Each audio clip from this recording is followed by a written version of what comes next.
वज़ीर-ए-आज़म नरेंद्र मोदी आज video conferencing के जरिए फिनटेक से मुतालिक global thought leadership platform infinity forum के दूसरे एडिशन से करेंगे खिताब। प्रोग्राम में गैर मुल्की यूनिवर्सिटियों के वाइस चांसलर्स और गैर मुल्की सिफारत खानों के नुमाइंदे भी करेंगे शिरकत।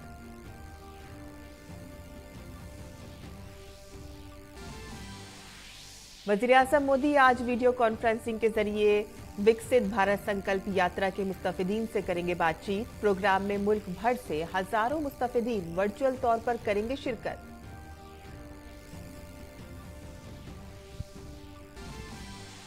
नायब सदर जमहूरिया जगदीप धनखड़ आज राजस्थान के बांसवाड़ा, उदयपुर और जयपुर का करेंगे दौरा। गोविंद गुरु ट्राइबल यूनिवर्सिटी में तलबा और असातिज़ा से करेंगे बातचीत।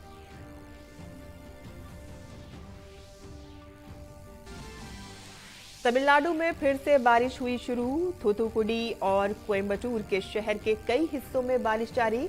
कई मकामात पर पानी दाखिल। मामूलाते जिंदगी शदीद तौर पर दरहम बरहम।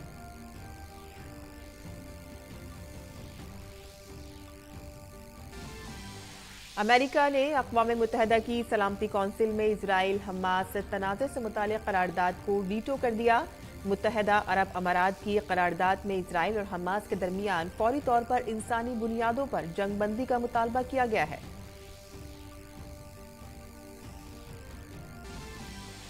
ख़वातीन क्रिकेट में भारत और इंग्लैंड के दरमियान 3 T20 मैचों की सीरीज का दूसरा मैच आज शाम मुंबई के वानखेड़े स्टेडियम में खेला जाएगा। भारतीय टीम के लिए सीरीज से एक बड़ा चैलेंज। आदाब नाज़रीन, खबरनामे में आपका इस्तकबाल है। मैं हूं साइमा खान। अब खबरें तफसील से। वज़ीर-ए-आज़म नरेंद्र मोदी आज वीडियो कॉन्फ्रेंसिंग के जरिए अहम मालियाती टेक्नोलॉजी कॉन्फ्रेंस इन्फिनिटी फोरम 2.0 से खिताब करेंगे और इसकी मेजबानी बैनुल-अक़वामी मालियाती खिदमात मरकज अथॉरिटी और गिफ्ट सिटी करेंगे। वाइब्रेंट गुजरात ग्लोबल समिट 2024 के तौर पर infinity forum 2.0 conference hybrid format में मुनक़िद की जाएगी।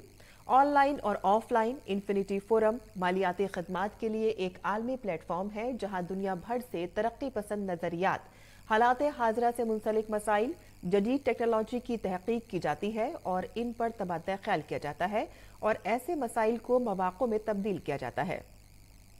फोरम में 300 से ज्यादा CXO की शिराकतदारी होगी। भारत और अमेरिका, बरतानिया, सिंगापुर, जनूबी अफ्रीका, मुत्तहिदा अरब अमारात, ऑस्ट्रेलिया और जर्मनी समेत 20 से ज्यादा ममालिक के आलमी शिराकतदारों की मजबूत ऑनलाइन शिराकतदारी होगी। इस प्रोग्राम में गैर मुल्की यूनिवर्सिटियों के वाइस चांसलर्स और गैर मुल्की सिफारत खानों के नुमाइंदे भी शिरकत करेंगे।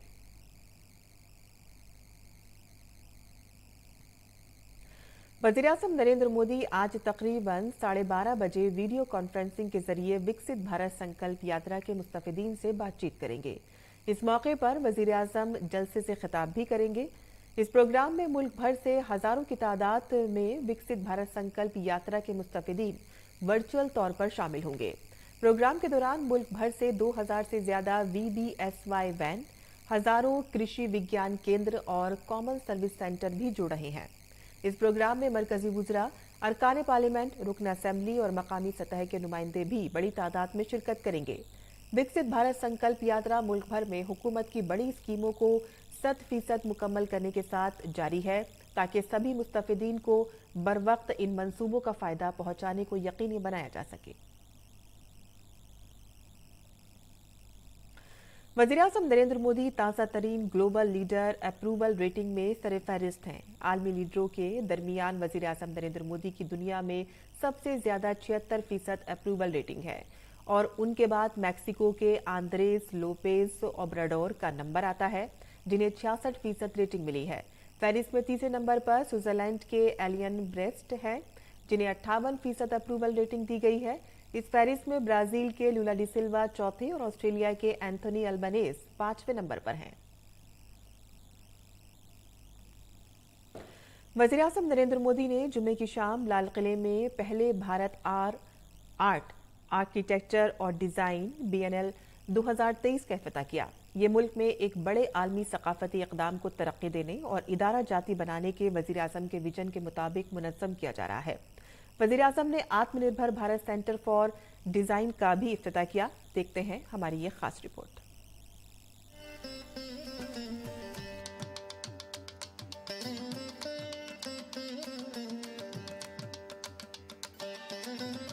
ये तकरीब दरअसल भारतीय आर्ट, फन तामीर और डिजाइन के एक अजीमुल शान जश्न का आगाज है। वज़ीर आज़म नरेंद्र मोदी ने राजधानी दिल्ली में लाल किले के अहाते में पहले इंडियन आर्ट, आर्किटेक्चर और डिजाइन DNL 2023 का इफ्तिताह किया। 19 से 15 दिसंबर तक जारी रहने वाले इस फेस्टिवल में रोजाना मुख्तलिफ थीम्स पर मबनी नुमाइश लगाई जाएगी। इफ्तिताई तकरीब से खिताब करते हुए PM मोदी ने भारतीय फनून और दस्तकारी की शानदार रिवायत की तारीफ की। वज़ीर आज़म ने कहा कि आज भी भारत की सकाफत और हमारा कदीम विरसा पूरी दुनिया के सयाहों को अपनी तरफ मुतवज्जे करता है। PM ने कहा कि आज मुल्क विरासत पर फख्र के एहसास के साथ दोबारा आगे बढ़ रहा है। मुल्क के तनव्वु का जिक्र करते हुए PM ने कहा कि ये हमें आपस में जोड़ता है। हम अपना पराया की सोच से जीने वाले लोग नहीं हैं। हम स्वयं की जगह वयम की आस्था रखने वाले लोग, हम सेल्फ की जगह यूनिवर्स की बात करने वाले लोग। आज जब भारत दुनिया की बड़ी अर्थव्यवस्था बनकर उभर रहा है, तो पूरा विश्व इसमें अपने लिए बेहतर भविष्य देख रहा है। जैसे भारत के इकोनॉमिक ग्रोथ से पूरे विश्व की प्रगति जुड़ी है, जैसे आत्मनिर्भर भारत के हमारे विजन में पूरे विश्व के लिए नए अवसर जुड़े हैं, वैसे ही आर्ट और आर्किटेक्चर जैसे क्षेत्रों में भी भारत के पुनरोदय से, भारत के सांस्कृतिक उत्थान से पूरे विश्व के हित जुड़े हैं। वज़ीर आज़म ने आत्मनिर्भर भारत सेंटर फॉर डिजाइन का भी इफ्तिताह किया। ये मरकज कारीगर बिरादरियों को नए डिजाइन और इख्तिरा के साथ बाइख्तियार बनाएगा, जिससे वोकल फॉर लोकल के विजन को तक़वियत मिलेगी। PM ने कहा कि इससे बहुत फायदा होगा। ये सेंटर भारत की यूनिक और रेयर क्राफ्ट्स को, दुर्लभ कलाओं को आगे बढ़ाने के लिए मंच देगा। ये कारीगरों और डिजाइनर्स को साथ लाने, मार्केट से इसे उन्हें इनोवेशन करने में मदद करेगा। इससे कारीगरों को डिजाइन डेवलपमेंट की भी जानकारी मिलेगी और वो डिजिटल मार्केटिंग में भी पारंगत होंगे। और हम जानते हैं भारतीय शिल्पियों में इतनी प्रतिभा है कि आधुनिक जानकारी और संसाधनों के साथ वो पूरी दुनिया में अपनी छाप छोड़ सकते हैं। इफ्तिताई तकरीब के दौरान वज़ीर आज़म ने एक यादगारी डाक टिकट भी जारी किया। PM ने कहा कि आज आजादी के सुनहरी दौर में भारत सकाफती खुशहाली की नई जहद पैदा कर रहा है और इसके लिए ठोस कोशिशें की जा रही हैं। वज़ीर आज़म ने कहा कि आज जब भारत दुनिया की सबसे बड़ी मईशत बनकर उभर रहा है, पूरी दुनिया इसकी सलाहियत को देख रही है। आर्ट, आर्किटेक्चर और कल्चर तभी फलते फूलते हैं जब समाज में विचारों की स्वतंत्रता होती है, अपने ढंग से काम करने की आजादी मिलती है। डिबेट और डायलॉग की इस परंपरा से डायवर्सिटी अपने आप पनपती है। इसलिए आज भी हमारी सरकार जब कल्चर की बात करती है, तो हम हर तरह की विविधता का स्वागत भी करते हैं, उसे सपोर्ट भी करते हैं। देश के अलग अलग राज्यों और शहरों में G20 के आयोजन के जरिए हमने अपनी इस विविधता को दुनिया के सामने शोकेस किया। ये तकरीब फनकारों, आर्किटेक्ट्स, डिजाइनर्स, फोटोग्राफरों, आर्ट प्रोफेशनल्स और आम लोगों के दरमियान एक अहम पुल का काम करेगी। इस इक़दाम से सकाफती विरसे को तो तक़वियत मिलेगी ही, साथ ही ये मुल्क के फन तामीर और डिजाइन के लिए भी एक बेहतरीन प्लेटफॉर्म बनेगा। 115 दिनों तक आम जनता भी इस प्रदर्शनी का दीदार कर सकती है, जिसमें उन्हें भारतीय कला, वास्तुकला और एक से बढ़कर एक डिजाइन देखने को मिलेंगे। कैमरामैन RK के साथ गिरीश निशाना, DD न्यूज, दिल्ली। विकसित भारत संकल्प यात्रा हिमाचल प्रदेश की सुला असेंबली की धोरन, थुरल, झरेट, चंबी और घनीटा पंचायतों तक पहुंची है। इस दौरान मरकज की तरफ से चलाई जाने वाली मुख्तलिफ फलाही स्कीमों के बारे में जानकारी दी जा रही है और लोगों के मसाइल को हल किया जा रहा है। लोगों का हेल्थ चेकअप भी किया जा रहा है। इस मौके पर बीजेपी ओहदेदारान, मकामी लोग और मुस्तफिदीन मौजूद रहे। मुस्तफिदीन ने अपने तजर्बात भी मुश्तरक किए। वज़ीर-ए-आज़म नरेंद्र मोदी के जरिए 15 नवंबर को खूंटी और झारखंड से शुरू की गई विकसित भारत संकल्प यात्रा मुल्क भर में शहरियों के साथ ताल्लुकात को फरोग देने वाली मुहिम के तौर पर उभरी है। काबिल जिक्र है कि 7 दिसंबर 2023 तक यात्रा 36,000 से ज्यादा ग्राम पंचायतों तक पहुंच चुकी है और 1 करोड़ से ज्यादा शहरियों की शिरकतदारी भी हुई है। भारत की सबसे ज्यादा आबादी वाली रियासत उत्तर प्रदेश 37 लाख से ज्यादा लोगों की शमूलियत के साथ सरफहरिस्त है और इसके बाद महाराष्ट्र में 12,07,000 और गुजरात में 11,58,000 लोगों ने इस यात्रा में हिस्सा लिया। इस यात्रा का जम्मू कश्मीर में भी पुरजोश खैर मकदम किया गया, जहां अब तक 9 लाख से ज्यादा लोग शिरकत कर चुके हैं। तो वहीं संकल्प यात्रा के पहले हफ्ते में 5 लाख शहरियों ने शिरकत की, जबकि गुज़िश्ता 10 दिनों के दौरान मुल्क भर के 77 लाख से ज्यादा लोगों ने यात्रा में हिस्सा लिया। बहुत कम वक्त में ये यात्रा शहरी इलाकों में 700 से ज्यादा मकामात पर पहुंच चुकी है और कुल 89 लाख लोगों ने 2047 तक भारत को एक तरक्की याफ्ता मुल्क बनाने की कोशिश करने का अहद किया है। इस यात्रा का एक मरकजी नुक्ता खवातीन पर मबनी स्कीमों के बारे में बेदारी को फरोग देना है, जिसकी वजह से 46,000 से ज्यादा अफराद ने पीएम उज्ज्वला योजना के लिए इंदराज किया है। हेल्थ कैंपस भी तवज्जो का मरकज बना है और अब तक 22 लाख अफराद की जांच की जा चुकी है। आगे बढ़ते हैं, जहां नायब सदर जमहूरिया जगदीप धनखड़ आज राजस्थान के दौरे पर होंगे। अपने दौरे के दौरान नायब सदर जमहूरिया सबसे पहले उदयपुर पहुंचेंगे, जहां वो बांसवाड़ा जाएंगे। सदर जमहूरिया त्रिपुरा सुंदरी मंदिर भी जाएंगे और पूजा करेंगे और इसके बाद नायब सदर जमहूरिया गोविंद गुरु ट्राइबल यूनिवर्सिटी पहुंचेंगे और वहां यूनिवर्सिटी के तलबा और असातिज़ा से बातचीत करेंगे। इस मौके पर नायब सदर जमहूरिया ट्राइबल यूनिवर्सिटी के तलबा के साथ ज़ोहराना भी शरीक होंगे। नई दिल्ली में 62वें नेटवर्क प्लानिंग ग्रुप के जरिए मुनक़िद मीटिंग में पीएम गति शक्ति पहल के तहत 15,000 करोड़ रुपए के 4 बुनियादी ढांचों से मुतालिक कामकाज का जायजा लिया गया। नीति आयोग के अलावा मुख्तलिफ बुनियादी ढांचे की वजारतों और महकमों जैसे कि नकलो हमल और शाहराहों की वजारत, रेलवे की वजारत और बंदरगाहों समेत बिजली की वजारत के नुमाइंदों ने मीटिंग में शिरकत की। मीटिंग में रेलवे लाइन के 2 मंसूबों पर तबादला ख्याल भी किया गया। पहले मंसूबे में रियासत झारखंड में 127 kilometre green field railway line शामिल है, जबकि दूसरे मंसूबे में झारखंड और मगरबी बंगाल में ब्राउन फील्ड रेलवे लाइन शामिल है और इसके अलावा 300 किलोमीटर से ज्यादा तवील सड़क के 2 मुश्तरका मंसूबों पर भी तबादला ख्याल किया गया। पहले प्रोजेक्ट में छत्तीसगढ़ और झारखंड की रियासत शामिल है, जिसका मकसद कबायली अजला और बाएबाजू की इंतहा पसंदी से मुतासरा अजला में समाजी व इक़्तिसादी हालात को बेहतर बनाना है।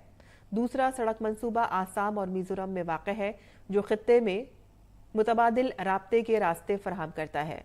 वजारत रेलवे की जानिब से रेल सागर कॉरिडोर प्रोग्राम पर भी तबादला ख्याल किया गया, जिसका मकसद 2031 तक रेल और बंदरगाह पर मबनी कार्गो को फरोग देना, रेलवे के लिए मॉडल शिफ्ट को बेहतर बनाने के साथ साथ माल बर्दारी के बेहतर तरीकों में ताउन करना भी शामिल है। स्पेशल सेक्रेटरी लॉजिस्टिक DPIIT ने मीटिंग के दौरान मल्टी मॉडल कनेक्टिविटी की अहमियत पर खुसूसी जोर देते हुए मुल्क की तामीर और तरक्की में इन मंसूबों के अहम किरदार को उजागर किया। इन मंसूबों का मकसद पसमानदा और कबायली इलाकों में आसान कनेक्टिविटी और मवासलाती नेटवर्क कायम करके इन इलाकों को बाइख्तियार बनाने के साथ साथ तालीम और सेहत खदमात को बढ़ाकर तरक्याती फरोग को बढ़ाना है। और आगे बढ़ते हैं, जहां गीता हमारी जिंदगी का निचोड़ है और बुनियाद भी है। गीता हमें दुनिया के तमाम मसाइल का हल फराहम करती है। गुरुग्राम में ब्रह्मा कुमारी तंजीम की तरफ से भगवद गीता पर 3 रोजा कॉन्फ्रेंस का इनेकाद किया जा रहा है, जिसमें मुल्क और बैरून मुल्क के साधु संत शिरकत कर रहे हैं।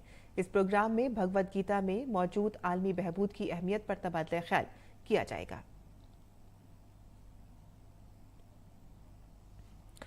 वज़ीर-ए-आज़म नरेंद्र मोदी की ज़ेर सदारत इक़्तिसादी उमूर की काबीना कमेटी ने 1 जुलाई 2023 से 30 जून 2024 की मुद्दत के लिए पैकेजिंग में जूट के लाजमी इस्तेमाल के लिए रिजर्वेशन के मेयार को मंजूरी देती है।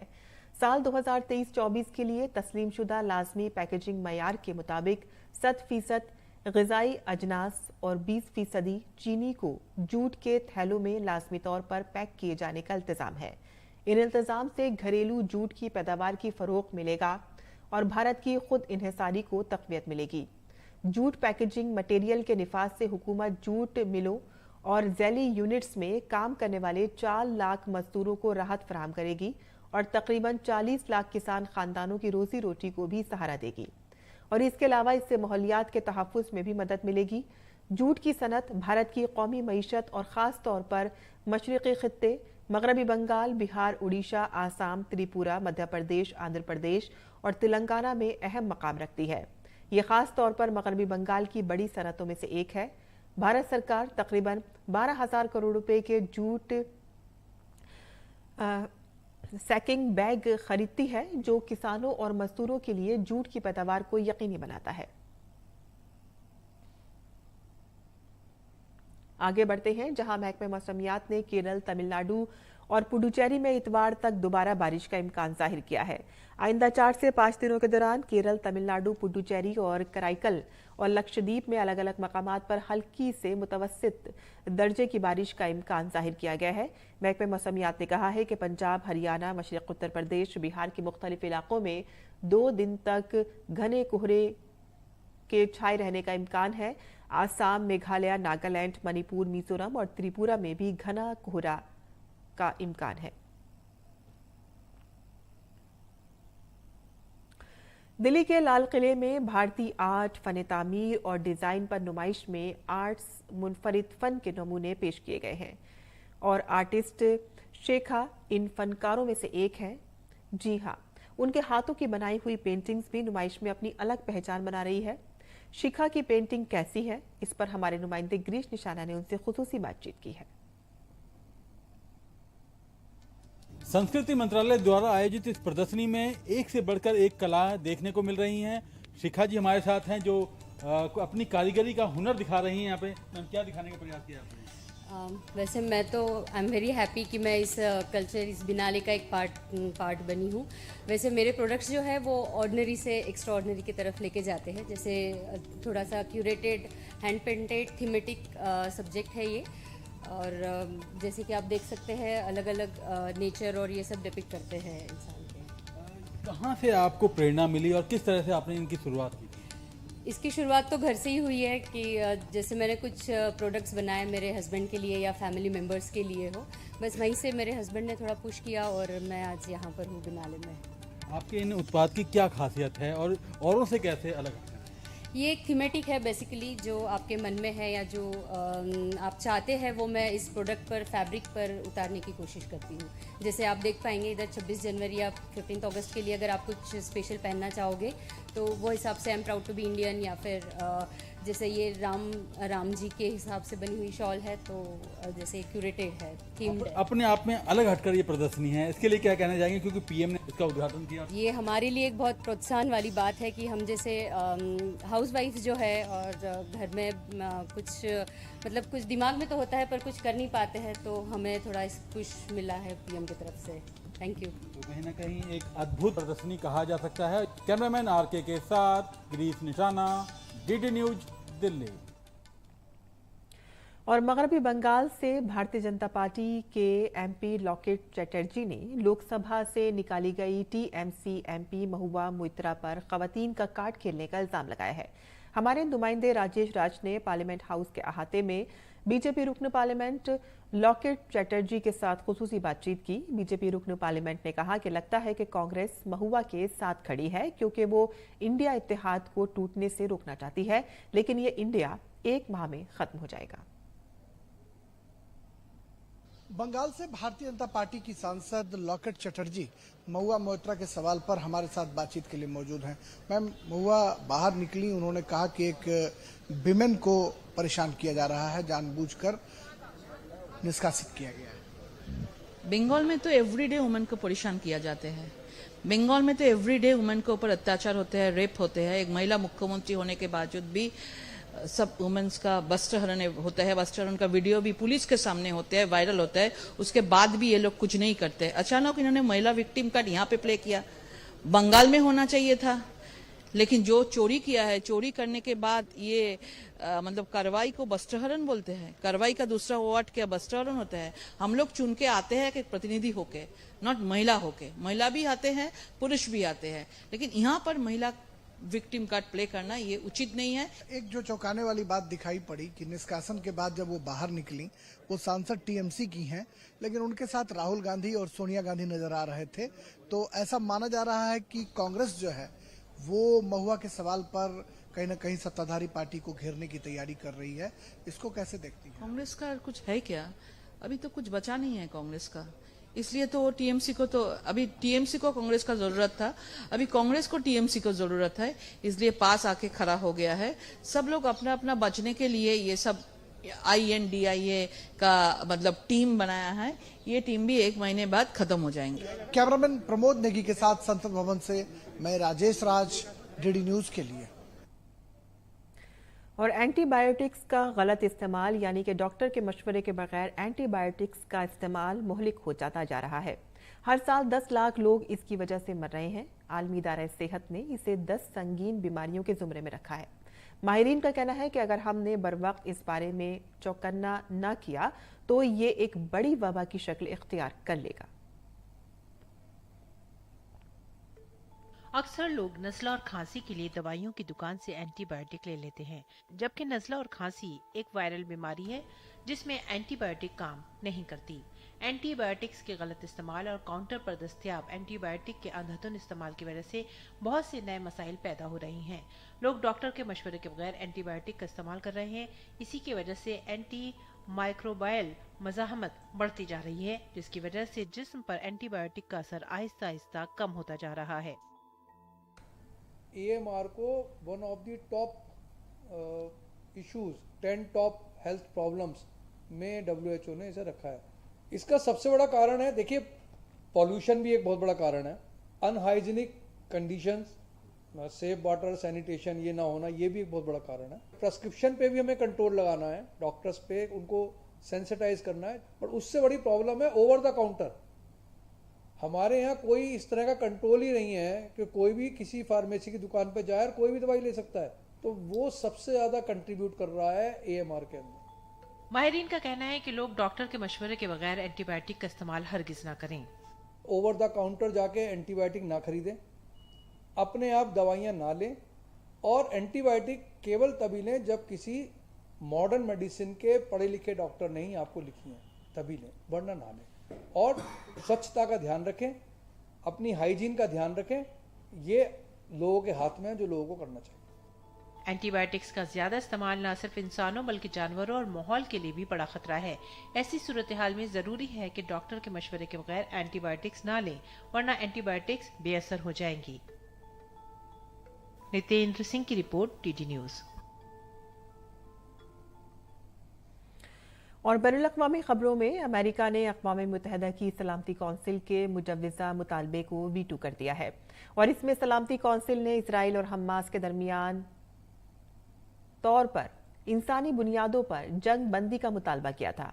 मुत्तहिदा अरब अमारात की तरफ से पेश करदा समरी ड्राफ्ट करारदाद के हक में 13 दीगर अरकान ने वोट दिया, जबकि वोटिंग में बरतानिया ने हिस्सा नहीं लिया। अक़वाम मुत्तहिदा में बरतानिया की सफ़ीर बारबरा वोडरोड ने कहा है कि उनका मुल्क गैर हाजिर था क्योंकि हमास की कोई मजम्मत नहीं की गई।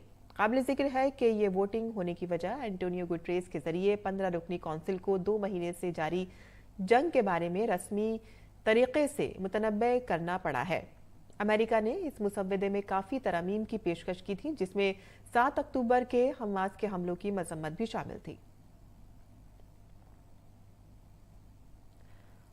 और खेल की खबरों में भारत और इंग्लैंड की खवातीन क्रिकेट टीमों के दरमियान 3 T20 मैचों पर मुश्तमिल सीरीज का दूसरा मैच आज मुंबई के वानखेड़े स्टेडियम में खेला जाएगा।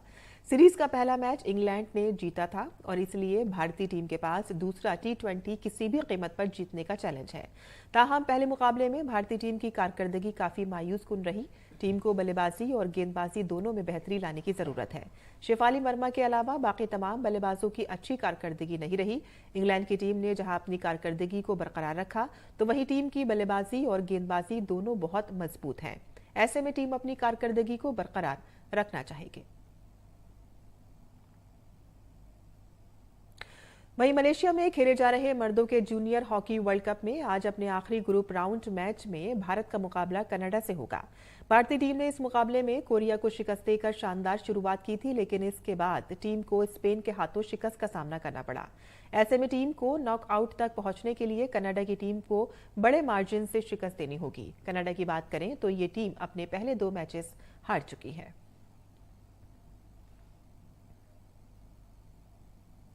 भारतीय खवातीन हॉकी टीम के 22 रुकनी स्क्वाड का ऐलान 15 दिसंबर से स्पेन के बलेनियासा में होने वाले 5 मुल्की मुकाबलों के लिए किया गया है।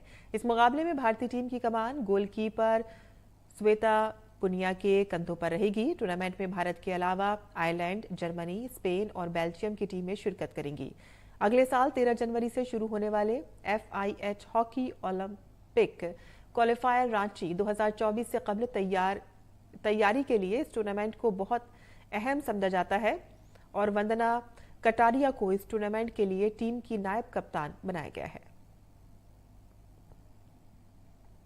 और अब पेश है मुल्क भर के मौसम का हाल।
और इसी के साथ ही हमारा खबरनामा यही खत्म पसीर होता है। हमारी पूरी टीम को दे इजाजत।